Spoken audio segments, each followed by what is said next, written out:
some of the terrorists have found safe haven in Canada. Canadian Prime Minister has this way of just coming out with some outrageous allegations without any supporting proof. I'm not surprised that sometime Prime Minister Trudeau comes out with outrageous, unsubstantiated allegations. Yesterday he had gone and given a rousing welcome to somebody who have associated with the Nazis in the past on the Second World War. You met with Foreign Minister Jai Shankar. If you can tell, how was the conversation? Very good to meet my friend Dr Jai Shankar. We just had a small conversation as to how we strengthen the Sri Lankan relationship, and also I have invited him to visit Sri Lanka for the IORA. He promised that he will try his level best to make it and to take the country forward, and the great relationship that we have, strengthen that. Sir, my always question is, there are diplomatic tensions between Canada and India that is ongoing because of Trudeau's allegation, which India has obviously rejected. What will you say on that and on India's response, since we know that Sri Lanka has too suffered from various forms of terrorism in the last decade? Yeah, we have always suffered, and some of the terrorists have found safe haven in Canada. Canadian Prime Minister has this way of just coming out with some outrageous allegations without any supporting proof. The same thing they did for Sri Lanka, a terrible total lie about saying that Sri Lanka had a genocide. Everybody knows there was no genocide in our country. And I saw yesterday he had gone and given a rousing welcome to somebody who have associated with the Nazis in the past on the Second World War. So this is questionable, and we have dealt it in the past. We have categorically rejected those outrageous allegations.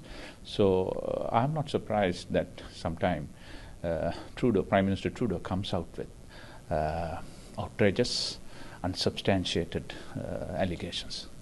So, since you mentioned about his comment on the genocide, we know Canadian High Commissioner in Sri Lanka was summoned. How do you think that statement has affected the relationship between Sri Lanka and Canada, and if you can talk about the wider Indo-Pacific? Yeah, that has actually affected our relationship. People to people, we have good contact. Foreign Ministry has a different take on that. Global Ministry of Global Affairs has very clearly said that Sri Lanka did not go through a genocide. Whereas the Prime Minister, as a politician, stand up and says that genocide had taken place. That itself is contradictory to each other. That doesn't help. You know, I don't think anyone should poke their nose into the other countries and tell as to how we should govern our country. We love our country more than anyone else. That's why we are in our country. So therefore, we are not very happy about that that statement at all.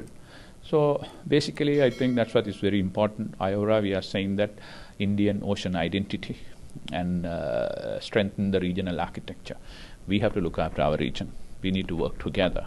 That's how we can create a peaceful environment there, and we should not be dictated by anyone else as to how we should conduct our affairs. So there are reports of Chinese research vessel scheduled to be docked in Sri Lanka in October, named as Xi'an 6. If you can tell us something about that, since we know that India in the past has raised concerns because of its security, and how does Sri Lanka assures New Delhi that its security interest in the Indian Ocean will be Yeah, that's a conversation going on for some period of time. India has expressed its concerns for a long period of time, but we have now come out with a SOP, standard operating procedure. When we were making that, we consulted many of our friends, including India. So as long as they comply with the SOP, we have no problem. But if it doesn't comply with the SOP, we have a problem. So therefore, as far as I know, we have not given the permission to come to Sri Lanka during the month of October. So there are negotiations going on, but Indian security concerns, which are legitimate, are very, very important for us. We have always told that, because we want to keep our region as a zone of peace. So another point of concern is the fishermen issue between India and Sri Lanka. We saw during the President's visit this year the discussion between the Prime Minister and the President, our Prime Minister telling the President that you should see this matter with a humane approach. So if you can talk about that, how is this going to resolve? It has to be human from both sides. Our fishermen also, their livelihood. But therefore we need to sit and talk about it. I think Sri Lanka and India has a history of sitting and negotiating and resolving problems. It comes just like in a family. So we are very confident that if we can sit and talk about it and find a solution which is win-win, which is good for Sri Lanka, good for India, and good for our relationship. So I know tough times. We also have a lot of pressure from our fishermen, particularly from the Tamil-speaking fishermen in north and east, because that's their livelihood. But as similarly, it's also livelihood for the people in some of the fishermen in your country. So I'm sure we will sit, we'll negotiate, we'll discuss this, and find a solution which is acceptable to all. So what is the current situation in your country right now, since we know that Sri Lanka has dealt with the economic crisis in the last few time, and what will you say on India's assistance? Yeah. The situation is much better compared to last year. I'm sure as a journalist you would know the inflation has come down, tourism has picked up, rupee has stabilized, reserves have risen. But if you look at carefully, I was telling this morning when I met with some senior officials of the UN, there is when I was advocating to have a financial architecture, we were lucky because by the time all multilaterals coming and giving the money, we had a huge gap, but it is India who played and bridged that gap by coming out with 3.9 billion worth of various form of assistance to us. So we are very grateful. I think India can proudly claim a great part of